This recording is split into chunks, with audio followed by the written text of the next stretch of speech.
Sir 'Saif Ali Khan' పై దాడి ఒక సంచలనం అయితే, ఇప్పుడు కొత్తగా ఒక విషయం వెలుగులోకి వచ్చింది సార్. ఏంటంటే 'సైఫ్ అలీ ఖాన్' ఆస్తులు దాదాపు 15,000 కోట్లు గవర్నమెంట్ స్వాధీనం చేసుకుంటుంది అని. ఎందుకని అసలు గవర్నమెంట్ ఆయన ఆస్తి స్వాధీనం చేసుకుంటుంది? అలాగే ఈ కేస్‌కి, ఈ ఆస్తులకి ఏమైనా సంబంధం ఉందా సార్? నిజానికి కేస్‌కి, ఆస్తులకి ఏం సంబంధం లేదు గానీ, హ్మ్. అది ఈ న్యూస్ అయితే ఇప్పుడే బయటకొచ్చింది. ఇది ఓకే సార్. ఎప్పటినుంచో జరుగుతుంది. హ్మ్. ఆహ్, అసలు సైఫ్ అలీ ఖాన్ విషయంలో 2, 3 డెవలప్‌మెంట్స్ చోటు హ్మ్. చేసుకున్నాయి. అది చెప్పుకొని దాని తర్వాత ఆస్తి గురించి ఓకే వద్దాం. సార్. యాక్చువల్‌గా సైఫ్ అలీ ఖాన్ నిన్న డిశ్చార్జ్ అయిపోయాడు. హ్మ్. హాస్పిటల్ నుంచి బయటకొచ్చాడు. దాదాపు 5 రోజులు ఆయన హాస్పిటల్‌లో ఉన్నాడు. అవును సార్. 16వ తేదీ లేట్ నైట్ అంటే అర్లీ హ్మ్. అవర్స్‌లో 2:30, 3 ప్రాంతంలో ఆయన మీద అటాక్ హ్మ్. జరిగింది. కత్తిపోట్లకి గురయ్యాడు. దాదాపు 6 కత్తిపోట్ల అది ఇదయింది. 2:30 అంగుళాల కత్తి కూడా ఆయన హ్మ్. వెన్నెముక దగ్గర ఉండిపోయింది. సో, దాని తర్వాత ఒక ఆటో డ్రైవర్ తీసుకుపోవాల్సొచ్చింది. ఆహ్, ఆటో డ్రైవర్ భజన్ సింగ్ రాణా అనే ఒక ఆటో డ్రైవరు ఆయన్ని తీసుకెళ్ళాడు. దాదాపు 7, 8 నిమిషాల్లోనే ఆటో డ్రైవర్ షార్ట్ కట్‌లో తీసుకెళ్ళడం అనేది కూడా చాలా ఇంపార్టెంట్. హ్మ్. ఎందుకంటే ఇమ్మీడియేట్ ఆయనకి మెడికల్ హెల్ప్ అనేది ఎమర్జెన్సీలో దొరికిందనమాట. సో, హ్మ్. అలాగా వాళ్ళు సర్జరీ చేసి తీసేశారు. వెన్నెముక దగ్గర ఉన్న గాయానికి సర్జరీ చేశారు. లెఫ్ట్ హ్యాండు, మెడ దగ్గర ఉన్న కూడా చేశాడు. ఇప్పుడు ఆయన ఆల్మోస్ట్ నీట్‌గానే 5 రోజులు ఉన్న తర్వాత బాగా నడుస్తూ మామూలుగానే ఉంటున్నాడు. సో, ఆయన ఇంటికొచ్చాడు. వచ్చిన తర్వాత ఈ ఆటో డ్రైవర్‌ని పిలిపించి ఆయన హగ్ చేసుకొని ఆ అబ్బాయికి థాంక్స్ చెప్పి హ్మ్. ఎందుకంటే అంత త్వరగా మామూలుగా అయితే చాలామంది గాయపడి ఇట్లా ఉన్నోళ్ళు అవును సార్. మా ఆటోలో వద్దని హ్మ్. తీసుకెళ్ళిపోతారు. రక్తం అదంతా భయపడతారు. హ్మ్. భయపడతారు. హ్మ్. కానీ అబ్బాయి ఒకవేళ భయం ఉంది అతనికి గూడా. హ్మ్. అతను చెప్పాడు గూడా. నేను టెన్షన్ పడ్డాను. హ్మ్. అయినా గూడా ప్రాణం కాపాడాలన్న ఉద్దేశంతో అతను తీసుకెళ్ళాను. ముంబైలో ఆటో వాళ్ళు చాలా బావుంటారు. నేను అవునా ఒక సార్. 6 ఓకే. మంత్స్ ఉన్నాను. హ్మ్. 4 గంటలకి నేను ఇక్కడ దిగితే వాళ్ళు ఎక్కడికనేది అడగరసలు. ఓకే. ఎక్కమంటారు హ్మ్. అంతే. హ్మ్. ఎక్కినాక చెప్పొచ్చు మనం ఓకే. ఎక్కడికని. హ్మ్. ఇక్కడికైతే ఎక్కడ హ్మ్. రేట్ ఎంత అవేమి హ్మ్. ఉండవు ఆడ. మీటర్ ప్రకారం హ్మ్. తీసుకుంటారు. ఎక్కడికని అడగరు. ఏ టైం కన్నా వస్తారనమాట. హ్మ్. మామూలుగా ఆటోని పిలిచి మనం ఎక్కి కూర్చోవచ్చు. Okay sir. సో, హ్మ్. అలాంటి ఇది ఉంటదనమాట హ్మ్. ముంబైలో. సో, అలాగా ఈ అబ్బాయి గూడా అలాగే తీసుకెళ్ళాడు. దాంతో ఇప్పుడు అతనికి ఎంతిచ్చారు ఏంటని హ్మ్. చెప్పట్లేదు. కరీనా అయితే 11,000 ఇచ్చింది అప్పట్లో. హ్మ్. దాని తర్వాత ఇప్పుడు 50,000 ఇచ్చారని ఒక ఇంగ్లీష్ పత్రిక రాసింది వాళ్ళ సోర్స్‌ని బట్టి. సో, ఏదేమైనా అతనికి కొంత డబ్బులైతే ఇచ్చారు. అతను గూడా నాకు డబ్బులు ఇంపార్టెంట్ హ్మ్. కాదు. నేను డబ్బుల కోసం ఈ పని చేయలేదని చెప్తున్నాడు అతను. నాకు డబ్బులు అడుగుతున్నారు. హ్మ్. నీకెంతిచ్చారంటే, నాకు డబ్బులనేది ఇంపార్టెంట్ కాదు. వాళ్ళు ఎంతిచ్చినా నేను హ్యాపీగానే హ్మ్. తీసుకుంటాను.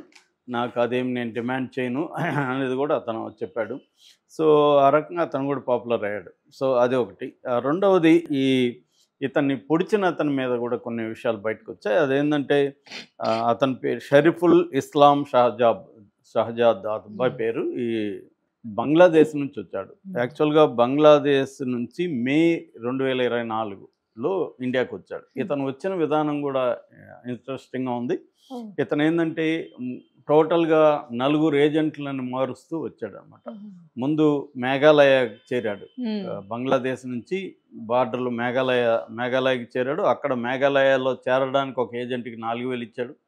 అక్కడి నుంచి మేఘాలయలో డాకీ నది అంటారు. ఆ డాకీ నది దగ్గరికి చేర్చారనమాట. హ్మ్. అక్కడ ఇంకొక ఏజెంటు. అక్కడి నుంచి ఓహ్! కలకట్టాకి ఆ ఏజెంటు మేఘాలయ డాకీ నది దగ్గర నుంచి కలకట్టాకి చేర్చారు. హ్మ్. ఇక్కడి నుంచి ఇంకొక చేర్చడానికి ఆయనకి మళ్ళీ 3,000 ఎంతో ఇచ్చాడు. హుహు. సో, 7,000. మళ్ళీ కలకట్టా నుంచి తన ఐడియా ఏమంటే ముంబైలో ఎవరో తెలిసినోళ్ళున్నారు ముంబైకి రావాలి. హ్మ్. సో, మళ్ళీ ముంబైకి అక్కడి నుంచి ఒక ప్రత్యేక బస్సులో పంపించడానికి ఇంకొక ఏజెంటు 4,000 తీసుకున్నాడు. హ్మ్. టోటల్‌గా 11,000. 11,000తో హ్మ్. ఇతను బంగ్లాదేశ్ నుంచి ముంబై చేరాడు. హ్మ్. ముంబైలో థానే అండ్ వర్లీ ఈ 2 ప్లేసుల్లో అతను ఆహ్, జాబ్ చేశాడు. అంటే హౌస్ కీపర్‌గా. Okay sir. So, hmm. ఇతనికేవి పెద్ద స్కిల్ సెట్స్ హ్మ్. లేవు గాబట్టి క్లీనింగు, హౌస్ కీపర్‌గా హోటల్‌లో చేరాడు. ఇతనికి ఫస్ట్ చేరినప్పుడు 13,000 సాలరీ. దాని తర్వాత 14,000. సో, ఈ 14,000 అతనికి సరిపోవట్లేదు. ఎందుకంటే అతను వచ్చిందే కొంత డబ్బులు సంపాదించి ఇంటికి పంపించుకోవాలి. హ్మ్. ఆల్రెడీ 11,000 ఖర్చు పెట్టుకొనొచ్చాడు. సరిపోవట్లేదు. దాంతో ఇతను ఇంటికెళ్ళిపోవాలని మళ్ళీ ఏదో హోమ్ సిక్ అయ్యాడు. ఇంటికెళ్ళిపోదాం ఓకే అనుకున్నాడు. సార్. హ్మ్. ఇంటికెళ్ళిపోదాం అంటే అప్పుడేమో 11,000కి రాగలిగాడు గానీ, ఇప్పుడు 60,000 అడుగుతున్నాడు. ఆహా! 60,000 ఇతని దగ్గర లేవు. హ్మ్. లేనప్పుడు ఇతను ఏం చేశాడంటే దొంగతనాలు చేయాలని స్టార్ట్ చేశాడు. మెల్లమెల్లగా చిన్న చిన్నవి చేశాడు. అదేం సరిపోవట్లేదు. అందుకని రిచ్ పీపుల్ ఎక్కడ ఉన్నారో చూసుకొని ఈ బాంద్రాకి వచ్చాడు. ఇతనికి తెలియదు సైఫ్ అలీ ఖాన్ ఇల్లు అని కూడా. సో రిచ్ పీపుల్ ఉన్నారు ఈ ఏరియాలో చూద్దామని ఇక్కడికి వచ్చి కొంత రెక్కీ చేసుకొని ప్లాన్ చేసుకొని వెళ్ళి చేశాడనేది ఇప్పటివరకు పోలీసులు చెప్తున్న ఇదన్నమాట. సో ఇది రెండవది. ఇక మూడవది ఆస్తికి సంబంధించిన వ్యవహారం. మామూలుగా మనం చెప్పుకున్నాం ఆల్రెడీ బయోగ్రఫీ కూడా. సైఫ్ అలీ ఖాన్ ఏంటంటే ఆయన మన్సూర్ అలీ ఖాన్ పటౌడి, ఈ వీళ్ళ నాన్న. అతను ఒకప్పుడు క్రికెట్కి క్యాప్టెన్ అన్నమాట, ఇండియన్ క్రికెట్కి. అతనిది పటౌడి రాజవంశం, నవాబుల వంశం, 10వ పటౌడి ఆయన. మనకి స్వాతంత్ర కాలంలో దాదాపు ఇండియాలో 500 రకాల సంస్థానాలు, చిన్నవి పెద్దవి కలిపి 500 రకాల సంస్థానాలు ఉండేవి. స్వాతంత్రం వచ్చిన టైంలో ఈ సంస్థానాలు, మెజారిటీ సంస్థానాలు ఇండియా దీంట్లో కలిసిపోయినాయి. అప్పట్లో బ్రిటిష్ కాలంలో ఈ సపరేట్గా సంస్థానాలు ఉంటూ బ్రిటిష్ వాళ్ళకి ఏదో కప్పం కట్టి అట్లా ఉండేవాళ్ళు. సంస్థానాలు అలాగే ఉన్నాయి. వాటన్నిటిని బ్రిటిష్ ప్రభుత్వం స్వాధీనం చేసుకోలేదు. కానీ ఇండియన్ గవర్నమెంట్ స్వాధీనం చేసుకునేది, సంస్థానాలని రద్దు చేసింది. కొంతవరకు బర్ణాలు ఉండే, ఆ బర్ణాలను కూడా తర్వాత కాలంలో రద్దు చేశారు. అయితే ఇక్కడ పటౌడి ఫ్యామిలీకి సంబంధించిన ఆస్తులు చాలా ఉండిపోయినాయి. ఇతను సైఫ్ అలీ ఖాన్ వాళ్ళ బామ్మ, ఆమె చాలా జమీందారు ఫ్యామిలీ ఆస్తులు ఉన్నాయి ఆమెకి. అయితే వీళ్ళ ఇంకొక బామ్మ 1950లో పాకిస్తాన్కి వెళ్ళిపోయి సెటిల్ అయిపోయారు. కొంతమంది అప్పుడు చీలినప్పుడు ముస్లిమ్స్ అక్కడి నుంచి ఇక్కడికి, ఇక్కడ నుంచి అక్కడికి, హిందువులు అక్కడి నుంచి ఇక్కడికి, ఇలాగా జరిగింది. వలసలు వచ్చాయి. దాంట్లో లక్షలాది మంది చనిపోయారు కూడా. సో అవన్నీ మనకు తెలుసు. దాంతో ఇప్పుడు ఏమైందంటే 1965లో పాకిస్తాన్కి ఇండియాకి యుద్ధం జరిగింది. యుద్ధం జరిగినాక ఇండియన్ గవర్నమెంట్ ఏంటంటే ఒక చట్టాన్ని తీసుకొచ్చింది. అదేంటంటే ఎనిమీ ప్రాపర్టీ యాక్ట్, ఆ చట్టం పేరు. అంటే పాకిస్తాన్ ఎనిమీ కాబట్టి పాకిస్తాన్లో ఉన్న వాళ్ళ ఆస్తులు ఇక్కడ కానీ ఉంటే ఆ ఆస్తుల్ని గవర్నమెంట్ స్వాధీనం చేసుకోవాలి. దీన్ని ఎనిమీ ప్రాపర్టీ యాక్ట్ 1969 అంటారు అన్నమాట. 69లో వచ్చింది. ఇప్పుడు ఈ చట్ట ప్రకారం ఎక్కడెక్కడ ఎవరెవరు ఆస్తులు ఉన్నాయో లెక్కలు తీయడం మొదలుపెట్టారు.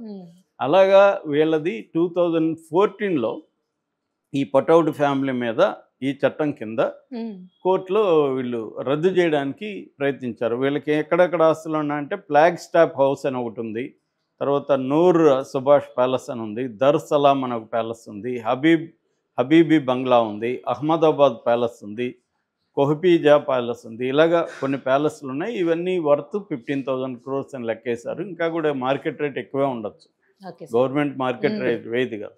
సో అలాగా ఈ 15,000 crores ప్రాపర్టీని స్వాధీనం చేసుకోవాలనుకున్నప్పుడు సైఫ్ అలీ ఖాన్ దీనికి ఇప్పుడు వారసుడుగా ఉంటున్నాడు ఈ టైంకి. సో సైఫ్ అలీ ఖాన్ దీని మీద కోర్టులో కేసు వేశాడు. కేసు వేసినప్పుడు కోర్టు దీన్ని సపరేట్గా దీనికి ఒక ట్రిబ్యునల్ కూడా పెట్టారు ఇలాంటి ఆస్తులకు సంబంధించి. ఆ ట్రిబ్యునల్లో అప్పీల్ చేసుకోమని 12వ తేదీ జనవరి 12కి ఏదో డెడ్ లైన్ పెట్టింది. కానీ వేసాడా లేదా అనేది ఇప్పటికి తేలట్లేదు.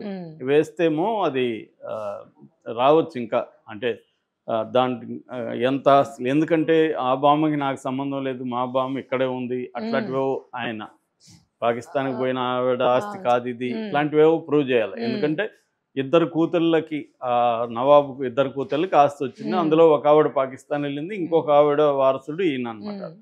సో వెళ్ళిన ఆమె ఆస్తికి నాకు సంబంధం లేదు, ఇది ఇక్కడ ఉన్న ఆవిడ ఆస్తి అనేది ఇతను ఏదో ప్రూవ్ చేయాలి. కాకపోతే మీడియా, అంటే నేషనల్ మీడియా వీళ్ళు దీని మీద రీసెర్చ్ చేసిన మీడియాను చూస్తే వాళ్ళు పోతున్న ఈ ఆస్తి అయితే పోతుంది అన్నట్టుగానే రాస్తున్నారు. అది నిజంగా పోతుందా పోదా తెలీదు. ఎందుకంటే ఇతనికి కూడా 1000 కోట్ల ఆస్తులు, ఇతను సంపాదించింది కూడా 1000 కోట్ల పైన సైఫ్ అలీ ఖాన్ ఉందని చెప్తారు.